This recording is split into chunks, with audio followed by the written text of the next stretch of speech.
একদা হুজুর আকরাম সাল্লাল্লাহু আলাইহি ওয়াসাল্লাম কোনো এক যুদ্ধ থেকে বাড়ি ফিরছিলেন। এমন সময় তিনি একটি উপত্যকায় এসে উপনীত হলেন।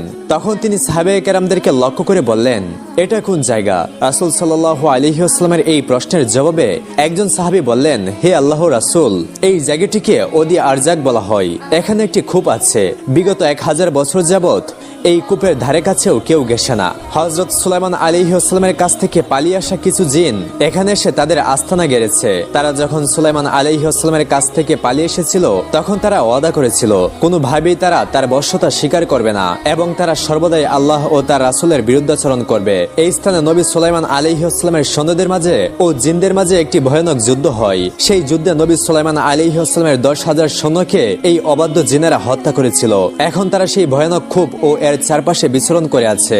যখনই কোনো মানুষ এখানে গমন করে, তখন তারা নৃশংসভাবে সেই লোকটাকে হত্যা করে। সাহাবীর এই উত্তর শুনে রাসূল আকরাম সাল্লাল্লাহু আলাইহি ওয়াসাল্লাম বললেন, ও আচ্ছা, এই তাহলে সেই জায়গা যেখানে সেই ভয়ানক জিনরা বসবাস করে আর তারা অন্যায়ভাবে মানুষকে হত্যা করে। যদি এমনই হয়ে থাকে, তাহলে তোমরা সকলেই এখানে থেমে যাও, কেননা এর একটা প্রতিকার আমাদের করতেই হবে। আমরা কখনোই অন্যায়ভাবে মানুষকে হত্যা করার জন্য এদেরকে এভাবে মুক্তভাবে ছেড়ে দিতে পারি না। রাসূল আকরাম সাল্লাল্লাহু আলাইহি ওয়াসাল্লামের আদেশ মতো সাহাবায়ে কেরাম সকলেই সেখানে থেমে গেলেন। তখন রাসূল আকরাম সাল্লাল্লাহু আলাইহি ওয়াসাল্লাম বললেন, সফরের কারণে আমরা অনেক পিপাসার্ত ও ক্লান্ত হয়ে পড়েছি। আশেপাশে কোনো কূপ নেই, অতএব তোমরা যাও, কিছু সংখ্যক লোক গিয়ে সেই জিনের কূপ থেকে পানি তুলে নিয়ে আসো। আল্লাহর নবীর কথা মতো কিছু সংখ্যক সাহাবী সেই কূপে পানি তুলতে গেল। যখনই হযরত সাহাবায়ে কেরাম রাদিয়াল্লাহু তাআলা আনহু সেই কূপের কিছুটা কাছে গেলেন, তখনই সেই কূপের ভেতর থেকে একটা ভয়ঙ্কর জিন বের হয়ে অগ্নিমূর্তি ধারণ করলো। তার চেহারা এতটাই ভয়ঙ্কর ছিল যে সাহাবায়ে কেরাম আর সামনে অগ্রসর হওয়ার সাহস পেলেন না। অতঃপর ভীত হয়ে সকলেই পিছনে ফিরে আসলেন। কিন্তু আল্লাহর নবীর একজন সাহাবী, যার নাম ছিল আবু আস রাদিয়াল্লাহু তাআলা আনহু, তিনি সামনে এগিয়ে যেতে লাগলেন। তিনি মনে মনে ভাবতে লাগলেন, আমার জীবন যদি চলে যায়, তারপরেও আমি এই কূপ থেকে পানি উঠিয়ে নিয়ে যাব, কেননা রাসূল সাল্লাল্লাহু আলাইহি ওয়াসাল্লাম আমাকে এই কূপ থেকে পানি তোলার নির্দেশ দিয়েছেন। অতএব যাই হোক, আমি এই কূপ থেকে পানি তুলে নিয়ে যাব। কিন্তু যখনই সেই সাহাবী কূপের নিকটবর্তী হলো, তখনই সেই ভয়ঙ্কর জিনটি তাকে নৃশংসভাবে হত্যা করলো এবং সেই সাহাবীকে কূপের কাছে ফেলে রাখলো। আল্লাহর নবীর বাকি সাহাবীরা রাসূল আকরাম সাল্লাল্লাহু আলাইহি ওয়াসাল্লামের কাছে গিয়ে বললেন, হে আল্লাহর নবী, আমরা সেই কূপ থেকে পানি তোলার জন্য যাচ্ছিলাম, কিন্তু এর মধ্যেই দেখলাম একজন ভয়ঙ্কর জিন অগ্নিমূর্তি ধারণ করে সেই কূপের বাইরে বেরিয়ে এসেছে এবং আপনার একজন সাহাবী আবু আসকে সে নৃশংসভাবে হত্যা করে কূপের পাশে ফেলে রেখেছে। হে আল্লাহর নবী, তার এইরূপ নৃশংস কর্মকাণ্ডের কারণে আমরা আপনার আদেশ মানতে পারিনি এবং কূপ থেকে পানি উত্তোলন করতে পারিনি। তাদের কথা শুনে আল্লাহর নবী সাল্লাল্লাহু আলাইহি ওয়াসাল্লাম বললেন, ও আচ্ছা, সেই কথা, তাদের এত বড় স্পর্ধা যে তারা আমার সাহাবীকে নৃশংসভাবে হত্যা করে।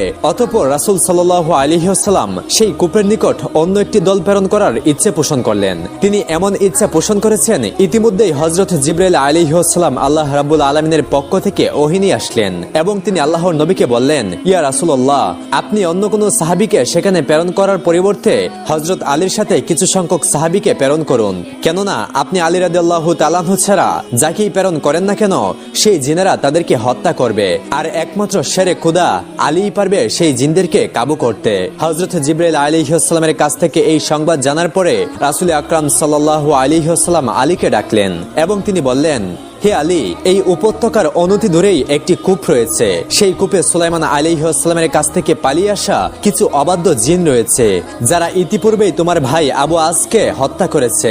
অতএব তুমি যাও, সর্বপ্রথম গিয়ে তাদেরকে ইসলামের পথে আহ্বান করো। যদি তারা ইসলামের পথে আসতে চায় এবং দ্বীন ইসলাম গ্রহণ করে, তাহলে তাদের সাথে তোমার কোনো ঝগড়া নেই। যদি তারা ইসলাম ও শান্তির পথ কবুল করতে অস্বীকৃতি জানায়, তখন তুমি তাদেরকে বলবে তারা যেন এই স্থান থেকে চলে যায় এবং মানুষের ক্ষতি না করে। যদি তারা এই কথাতে অস্বীকৃতি জানায়, তবে তুমি তাদের সাথে জিহাদে অবতীর্ণ হবে এবং আল্লাহর নাম নিয়ে তাদের সাথে যুদ্ধ করা শুরু করবে। আশা করি আল্লাহ রাব্বুল আলামিন তোমাকে এই যুদ্ধে কামিয়াব করবেন। হযরত আলী রাদিয়াল্লাহু তাআলা আনহু রাসূল সাল্লাল্লাহু আলাইহি ওয়াসাল্লামের কাছ থেকে এই হুকুমটির অপেক্ষাই করছিলেন। তখন তিনি কিছু সংখ্যক সাহাবীকে নিয়ে সেই জিনের কূপটির দিকে রওনা করলেন। হযরত আলী রাদিয়াল্লাহু তাআলা আনহু যখন তার সঙ্গী সাথীদেরকে নিয়ে সেই কূপের নিকটবর্তী হলেন, সাথে সাথে সেই ভয়ঙ্কর জিনটি কূপ থেকে বেরিয়ে আসলো এবং তাদেরকে লক্ষ্য করে বলল, কিরে মানব জাতি, তোরা এখনো আমার রুদ্র মূর্তি দেখে ভয় পাসনি? আমি ইতিপূর্বে তোদের একজনকে নৃশংসভাবে হত্যা করেছি, এখন তোরা আবার এখানে এসেছিস। আমি এখন তার চাইতেও নৃশংসভাবে তোদেরকে হত্যা করব এবং এই দুনিয়ার জমিন থেকে তোদেরকে বিদায় করে দিব। হযরত আলী রাদিয়াল্লাহু তাআলা আনহু জিনের এই কথা শুনে বললেন, হে আল্লাহর নাফরমান জিন, তুমি জেনে রাখো আমি শেরে খুদা আলী, আর আমাকে তোমাদের কাছে পাঠিয়েছেন কুল কায়নাতের নবী রাসূল সাল্লাল্লাহু আলাইহি ওয়াসাল্লাম। আমি তোমাদেরকে তার নির্দেশেই সর্বপ্রথম বলছি, তোমরা ইসলাম গ্রহণ করো। হযরত আলী রাদিয়াল্লাহু তাআলা আনহুর এই কথা শুনে সেই জিন অট্টহাসি দিয়ে বলল, দুর্ভাগ্য তোমার আলী, কিছুক্ষণের মধ্যেই তুমি এই দুনিয়ার জমিন থেকে বিদায় গ্রহণ করবে, আর ইসলাম গ্রহণের কথা বলছো? ইসলামকে তো আজ থেকে হাজার হাজার বছর পূর্বেই আমরা লাথি মেরে ছুঁড়ে ফেলে দিয়েছি, আমরা কোনোদিনও ইসলামের বশ্যতা স্বীকার করব না। তখন হযরত আলী রাদিয়াল্লাহু তাআলা আনহু বললেন, আমি দ্বিতীয়ত তোমাদেরকে যে প্রস্তাবটি করছি, যদি তোমরা ইসলাম গ্রহণ করতে না চাও তাহলে এই স্থান থেকে তোমরা দূরে চলে যাও। তোমরা নৃশংসভাবে মানুষকে হত্যা করছো এবং মানুষের জীবনকে তোমরা অতিষ্ঠ করে রেখেছো। তখন সেই জিনটি বলল, অলৌকিক কল্পনা দেখা ছেড়ে দাও আলী, কোনোদিনও আমরা এই স্থান ছেড়ে কোথাও যাব না। তখন হযরত আলী রাদিয়াল্লাহু তাআলা আনহু হুঙ্কার ছেড়ে বললেন, তাহলে হে আল্লাহর নাফরমান বান্দা, আমার সাথে যুদ্ধ করার জন্য প্রস্তুত হয়ে যাও। তখন সেই জিনটি বলল, তুমি একজন দুর্বল মানব সন্তান, আর তুমি করবে আমার সাথে যুদ্ধ? দেখি তোমার গায়ে কত জোর। এই বলে সেই জিনটি হুঙ্কার ছেড়ে হযরত আলী রাদিয়াল্লাহু তাআলা আনহুর উপর ঝাঁপিয়ে পড়লো, আর সাথে সাথে শেরে খুদা হযরত আলী রাদিয়াল্লাহু তাআলা আনহু তার হাতে থাকা জুলফিকার তলোয়ার দিয়ে এক আঘাতেই সেই জিনটির মাথা দ্বিখণ্ডিত করে ফেললো এবং তার ভবলীলা সঙ্গ করে জাহান্নামের দুয়ারে পাঠিয়ে দিল। সেই জিনটি নিহত হওয়ার সাথে সাথে উক্ত কূপের ভিতর থেকে হাজার হাজার জিন উপরে উঠে আসলো এবং তারা ভয়ঙ্কর সব আওয়াজ করতে লাগলো। তাদের ভয়ঙ্কর আওয়াজে আসমান ও জমিন কম্পিত হতে লাগলো। এ অবস্থা দেখে হযরত আলী রাদিয়াল্লাহু তাআলা আনহু কুরআনুল কারীম থেকে তেলাওয়াত করতে লাগলেন। যখনই শেরে খুদা হযরত আলী রাদিয়াল্লাহু তাআলা আনহু কুরআনের আয়াতগুলি পাঠ করতে লাগলেন, তখন সেই জিনদের গায়ে আগুন জ্বলতে লাগলো। তারা আর সেই কূপের উপর স্থির থাকতে পারলো না। কূপের উপরে স্থির থাকতে না পেরে চিৎকার করতে করতে তারা সেই কূপের ভিতরে প্রবেশ করলো। তখনই শেরে খুদা হযরত আলী রাদিয়াল্লাহু তাআলা আনহু সেই কূপ থেকে পানি উত্তোলন করার জন্য কূপটির কাছে গেলেন এবং একটি বালতি কূপের ভিতর নিক্ষেপ করলেন। কিন্তু কূপের ভিতর বালতিটি যেতেই জিনেরা সেই বালতিটিকে কূপের উপর নিক্ষেপ করলো এবং তারা পানি তুলতে দিল না। অতঃপর আবার হযরত আলী রাদিয়াল্লাহু তাআলা আনহু বালতিটি কূপের মধ্যে নামিয়ে দিলেন, কিন্তু আবার সেই জিনেরা বালতিটিকে কূপের উপর নিক্ষেপ করলো। যখনই তারা এভাবে কয়েকবার বালতিটিকে কূপের উপর নিক্ষেপ করলো, তখন হযরত আলী রাদিয়াল্লাহু তাআলা আনহু অত্যন্ত ক্রোধান্বিত হয়ে গেলেন। অতঃপর তিনি বালতিটিকে রশি থেকে ছাড়িয়ে নিয়ে রশির এক পাশ শক্ত করে তার কোমরে বাঁধলেন এবং অপর পাশ তার সঙ্গীদের হাতে দিয়ে বললেন, তোমরা শক্ত করে এই পাশটি ধরে থাকবে। এরপর হযরত আলী রাদিয়াল্লাহু তাআলা আনহু সেই কূপের মধ্যে নেমে গেলেন। কূপের মধ্যে গিয়ে হযরত আলী রাদিয়াল্লাহু তাআলা আনহু দেখতে পেলেন ভয়ঙ্কর চেহারার অসংখ্য জিন তাকে ঘিরে রেখেছে। এরপর তারা শেরে খুদা হযরত আলী রাদিয়াল্লাহু তাআলা আনহুর উপর ঝাঁপিয়ে পড়লো। শেরে খুদা হযরত আলী রাদিয়াল্লাহু তাআলা আনহু একটি একটি করে জিনের মাথা কাটতে লাগলেন এবং তাদেরকে জাহান্নামে প্রেরণ করতে লাগলেন। বর্ণিত আছে এভাবে তিনি সেদিন একাই 20,000 জিনকে হত্যা করেছিলেন। যখন জিনেরা দেখলো তাদের সকল যোদ্ধাগুলি নিহত হয়ে যাচ্ছে এবং যখন তারা বুঝতে পারলো এই শেরে খুদার সাথে পেরে ওঠা সম্ভব নয়, তখন তারা হযরত আলী রাদিয়াল্লাহু তাআলা আনহুর কাছে করজোরে মিনতি করলো, হে শেরে খুদা আলী, আপনি আমাদেরকে ক্ষমা করে দিন, আমরা আমাদের ভুল বুঝতে পেরেছি, আপনি আমাদেরকে এখন যাই করতে বলবেন আমরা সে কথাই মেনে নিব। তখন শেরে খুদা হযরত আলী রাদিয়াল্লাহু তাআলা আনহু বললেন, তোমরা যদি প্রথমে আমার কথা মেনে নিতে তাহলে আমাকে এত যুদ্ধ করতে হতো না এবং তোমাদের এতগুলি জিনের প্রাণ হারাতে হতো না। তোমাদের কাছে আমার একটাই দাবি, তোমরা কালেমা পাঠ করে মুসলমান হয়ে যাও এবং তোমরা শান্তির পথ অবলম্বন করো, নৃশংসভাবে মানব হত্যা বন্ধ করো। তোমরা বলো লা ইলাহা ইল্লাল্লাহু মুহাম্মাদুর রাসূলুল্লাহ। তখন সেই জিনেরা আলী রাদিয়াল্লাহু তাআলা আনহুর কাছে ওয়াদা করে বললেন, হে শেরে খুদা, আমরা আজ থেকে মুসলমান হয়ে গেলাম এবং আজ থেকে আমরা নৃশংসভাবে কোনো মানুষকে হত্যা করব না। আমরা আজ থেকে আল্লাহ ও তার রাসূলের প্রতিটি নির্দেশ পুঙ্খানুপুঙ্খরূপে মেনে চলব এবং কোনোদিনই আল্লাহ ও তার রাসূলের বিরুদ্ধাচরণ করব না। অতঃপর হযরত আলী রাদিয়াল্লাহু তাআলা আনহু তাদেরকে লক্ষ্য করে বললেন, তোমাদের সর্দারকে? তাদের সর্দার সামনে এগিয়ে এসে বললেন, হুজুর, আমি এদের নেতৃত্ব প্রদান করি। শেরে খুদা বললেন, তোমার নাম কি? জিনটি বলল, আমার নাম কওগান জাইফ। আজ থেকে তোমার নাম রাখলাম জাফর জাইফ। তুমি এতদিন তোমার জাতিকে অন্যায় ও অবাধ্যতার পথ দেখিয়েছিলে, তুমি তাদেরকে আল্লাহ ও তার রাসূলের বিরুদ্ধাচরণ করতে শিখিয়েছো, কিন্তু আজ থেকে আমি তোমাকেই দায়িত্ব দিচ্ছি, তুমি তাদেরকে হেদায়েতের পথে পরিচালিত করবে এবং সর্বদাই আল্লাহ ও তার রাসূলের অনুগত্য শিখাবে। তখন সেই জিন তাকে ওয়াদা দিয়ে বললেন, হে শেরে খুদা, আমি আপনার সকল আদেশগুলো পুঙ্খানুপুঙ্খরূপে বাস্তবায়ন করার চেষ্টা করব ইনশাআল্লাহ। আমি কখনোই আল্লাহ ও তার রাসূলের বিরুদ্ধাচরণের জন্য আমার জাতিকে আর উৎসাহিত করব না। এরপরে শেরে খুদা হযরত আলী রাদিয়াল্লাহু তাআলা আনহু সেই কূপ থেকে পানি নিয়ে রাসূল সাল্লাল্লাহু আলাইহি ওয়াসাল্লামের সামনে উপস্থিত হলেন এবং তিনি তাকে বললেন, ইয়া রাসূলুল্লাহ, আমি তাদের সাথে যুদ্ধ করেছি এবং অসংখ্য জিনকে জাহান্নামের দরজায় পৌঁছে দিয়েছি। অতঃপর তারা আমার হাতে হাত রেখে ইসলামের কালেমা গ্রহণ করেছে এবং তারা শান্তির পথে ফিরে এসেছে। তারা ওয়াদা করেছে আজ থেকে তারা আর কোনো নৃশংসতা চালাবে না এবং কোনো বনি আদমকে অন্যায়ভাবে হত্যা করবে না। হুজুর আকরাম সাল্লাল্লাহু আলাইহি ওয়াসাল্লাম এই বিপদ থেকে মুক্তি লাভ করার পরে আল্লাহ রাব্বুল আলামিনের দরবারে অসংখ্য শুকরিয়া আদায় করলেন এবং তিনি বললেন, আল্লাহ রাব্বুল আলামিনই আমাদের উত্তম পথ প্রদর্শক এবং তিনি আমাদেরকে সর্বদা সাহায্য করে থাকেন। তিনি যদি আমাদেরকে সাহায্য না করতেন তাহলে আজকের এই যুদ্ধে আমরা কোনোদিনই জয়লাভ করতে পারতাম না। আরবের তাবুক শহরে এক গোত্র বাস করত। সে গোত্রের একজন সর্দার ছিল যে ছিল মূর্তি পূজক। ইসলাম ধর্মকে সে ঘৃণা করত। তার দরবারে একজন গণক ছিল। একদিন সে গণক হযরত আলী রাদিয়াল্লাহু তাআলা আনহুর সম্পর্কে সর্দারকে বলল যে, হে সর্দার, আমি শুনেছি আলী রাদিয়াল্লাহু তাআলা আনহু নাকি অনেক বড় পালোয়ান এবং ভীষণ শক্তিশালী। তার কথা শুনে সর্দার বলল, আলী রাদিয়াল্লাহু তাআলা আনহু যদি পালোয়ান হয় তাহলে তাকে পালোয়ান দ্বারাই প্রতিহত করতে হবে। সর্দার তার লোকেদেরকে বলল, তোমরা যাও, রাজ্যের যত বড় বড় পালোয়ান আছে তাদের সবাইকেই এখানে ডেকে নিয়ে আসো, কারণ তাদের সবাইকে আমি একে অপরের সাথে কুস্তি লড়াবো এবং তাদের মধ্যে সর্বশেষ যে ব্যক্তি কুস্তিতে জিতবে তার সাথে আলী রাদিয়াল্লাহু তাআলা আনহুর কুস্তি হবে। অতঃপর পরদিন রাজ্যের এক খোলা ময়দানে সকল কুস্তিগির এক জায়গায় হাজির হলো। সর্দার তখন সকল কুস্তিগিরকে উদ্দেশ্য করে বলল, তোমরা প্রত্যেকে একে অপরের সাথে কুস্তি লড়বে এবং সর্বশেষে যে ব্যক্তি কুস্তিতে জিতবে আমি তাকে পুরস্কৃত করব। সর্দারের কথা মতো সকল কুস্তিগির একে অপরের সাথে কুস্তি শুরু করলো। এভাবে বেশ কিছুক্ষণ কুস্তি লড়ার পর সকলকে পরাজিত করে একজন জিতে গেল আর তার নাম ছিল ফাত্তা পালোয়ান। সর্দার তখন ফাত্তা পালোয়ানকে বলল, তুমি ক্লান্ত, তাই কয়েকদিন আমার এখানে বিশ্রাম করো, তারপর আমি তোমাকে তোমার প্রাপ্য পুরস্কার দেব। সর্দারের কথা শুনে ফাত্তা পালোয়ান আরাম করার উদ্দেশ্যে বিশ্রাম করার জন্য চলে গেল। অতঃপর একদিন সেই সর্দার ফাত্তা পালোয়ানকে ডেকে বলল, হে ফাত্তা পালোয়ান, আমার কথা শোনো, আমি যে তোমার উপর অনেক টাকা খরচ করছি, এত কুস্তিগির এনেছি, এর উদ্দেশ্য কি ছিল তুমি কি তা জানো? সর্দারের কথা শুনে ফাত্তা পালোয়ান বলল, জি না, আমি এই উদ্দেশ্য সম্পর্কে জানি না।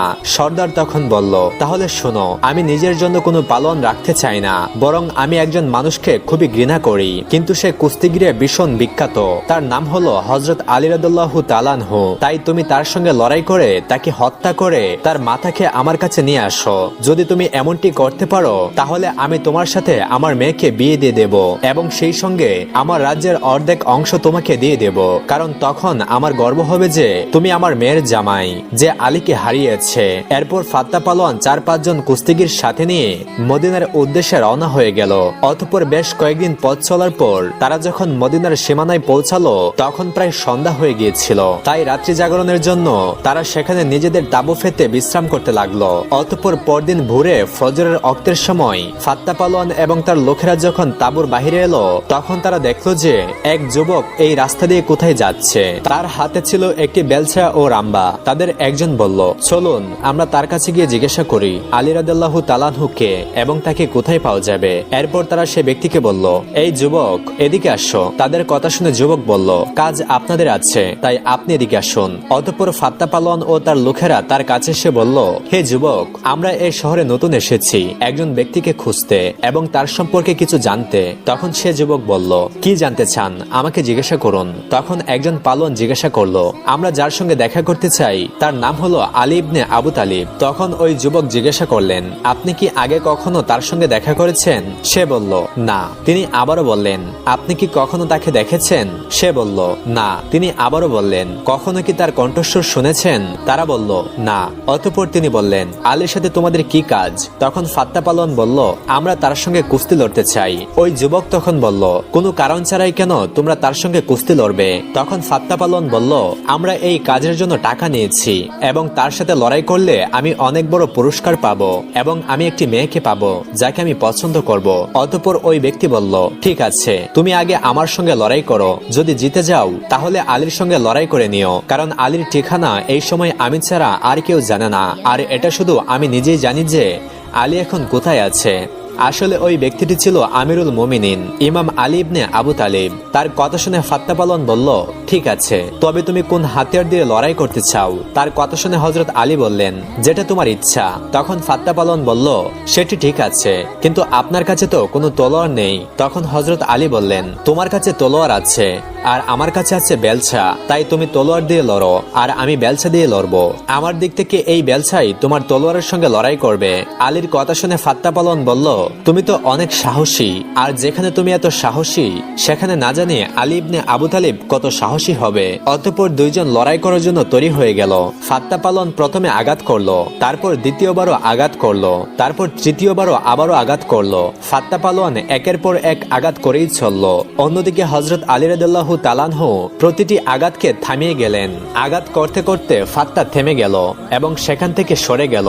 তখন হযরত আলী বললেন, ফাত্তা, এবার কি আরো কোনো ইচ্ছা আছে তোমার? ফাত্তা পালোয়ান বলল, হে যুবক, তুমি আমাকে হতাশ করে দিলে। তলোয়ার আর বেলছার লড়াই শেষ করো, এসো আমরা হাতে হাতে লড়াই করি। তখন হযরত আলী বলল, ঠিক আছে, যেটা তোমার ইচ্ছা। অতঃপর ফাত্তা পালোয়ান প্রথমে আঘাত করলো, তারপর দ্বিতীয়বারও আঘাত করলো, তারপর তৃতীয়বারও আঘাত করলো, কিন্তু হযরত আলী প্রতি আঘাতকে থামিয়ে দিলেন।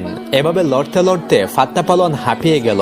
এরপর ফাত্তা পালোয়ান বলল, এখন আমি তৃতীয় পদ্ধতিতে লড়াই করব, যাতে আমি সবচেয়ে দক্ষ। এই পদ্ধতি আমি সর্বশেষে ব্যবহার করে থাকি। এখন আমি বর্ষা দিয়ে লড়াই করতে চাই। তখন হযরত আলী বলল, আচ্ছা ঠিক আছে, তুমি বর্ষা দিয়ে লড়ো আর আমি বেলছা দিয়ে লড়ছি। এবার ফাত্তা পালোয়ান আঘাতের পর আঘাত করে গেল আর ইমাম আলী থামিয়ে গেলেন, কারণ হযরত আলী লড়াই করার সময় মানুষের চেহারাকে কম, মানুষের হৃদয়কে বেশি দেখেন। হযরত আলী অনুভব করলেন যে ওই ব্যক্তির হাতিয়ার তো চলছে, তবে তার মন পরিষ্কার আছে। কিন্তু লড়াই করার পর ফাত্তা পালোয়ান বলল, আমি ক্লান্ত হয়ে গেছি, তুমি তো একবারও আঘাত করলে না, এবার তুমি আঘাত করো। তখন হযরত আলী রাদিয়াল্লাহু তাআলা আনহুর কাছে যে রাম্বা ছিল সেটা তিনি ফাত্তার দিকে ধরলেন আর ইশারা করে গেলেন।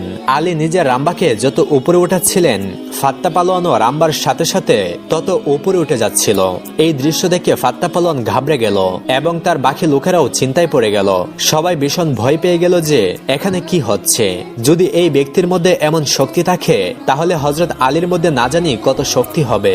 তখন ফাত্তা বলল, হে অচেনা যুবক, আমি হেরে গিয়েছি, আমি আমার হারকে স্বীকার করছি। আপনি জিতে গিয়েছেন, আপনি বিজয়ী হয়েছেন, আমাকে এখন নিচে নামিয়ে নিন।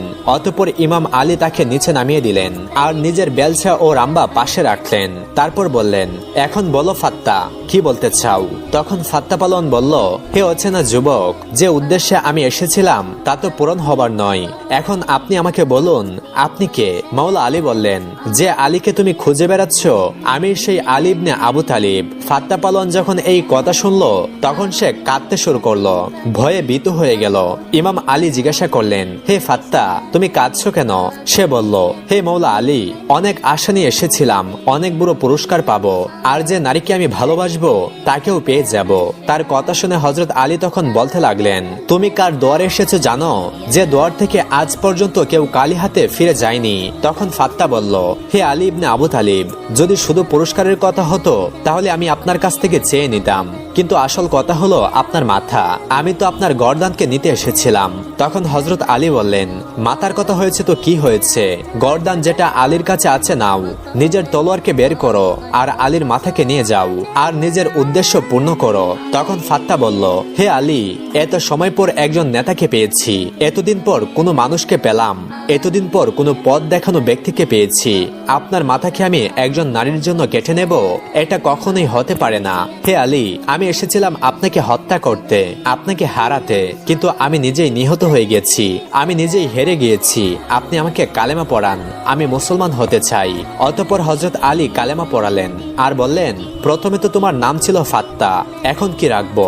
ফাত্তা বলল, হে আলী, যেটা আপনার ইচ্ছা হয় সেটাই রাখুন। তখন ইমাম আলী হেসে উঠলেন আর বললেন, প্রথমে তোমার নাম ছিল ফাত্তা, কিন্তু আজ থেকে তোমার নাম হবে কাম্বা। আর ইতিহাস সাক্ষী আছে, তখন থেকে নিয়ে সিফিল, জামাল এবং শেষ নিঃশ্বাস পর্যন্ত ফাত্তা মাওলা আলীর হাতকে একদমই ছাড়েননি। অতঃপর একদিন হযরত আলী বাজারে গেলেন এবং দেখলেন একজন খ্রিস্টান লোক একটি বর্ম বিক্রি করছে।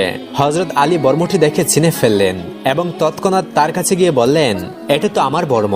আলীর মুখে এমন কথা শুনে ইহুদি বলল, হে আলী, এটি আমার বর্ম এবং এটা আমার দখলে রয়েছে। তখন হযরত আলী রাদিয়াল্লাহু তাআলা আনহু বললেন, তাহলে চলো আমরা কাজীর কাছে যাই, সেখানে মীমাংসা হবে। অতঃপর তারা কাজীর উদ্দেশ্যে রওনা হলো। সে সময় ওই আদালতের বিচারক ছিলেন কাজী সুরাহি। তিনি যখন হযরত আলীকে আসতে দেখলেন, তখন তার বসার স্থান থেকে উঠে দাঁড়ালেন এবং হযরত আলীকে নিজ স্থানে বসিয়ে তিনি তার পাশে বসলেন। এরপর হযরত আলী বিচারপতি সুরাহিকে বললেন, এই ব্যক্তির সঙ্গে আমার বিরোধ মিটিয়ে দিন। আলীর কথা শুনে সুরাহি বললেন, হে আমিরুল মুমিনিন, আপনার বক্তব্য কি? আলী বললেন, এই বর্মটি আমার। অনেকদিন হলো এটি হারিয়ে গেছে। আমি তা বিক্রি করিনি এবং কাউকে দানও করিনি। আলীর কথা শুনে সুরাহি বললেন, ওহে খ্রিস্টান, আমিরুল মুমিনিন যা বলছে ওই ব্যাপারে তুমি কি বলতে চাও? খ্রিস্টান বললেন, আমি আমিরুল মুমিনিনকে মিথ্যাবাদিতার অভিযোগে অভিযোগ করছি না, তবে বর্মটি আমারই। তখন সুরাহি আলীকে উদ্দেশ্য করে বললেন, বর্মটি তো তার দখলে রয়েছে, কোনো প্রমাণ ছাড়া সেটিকে ফিরিয়ে আনা যাবে বলে আমি মনে করি না।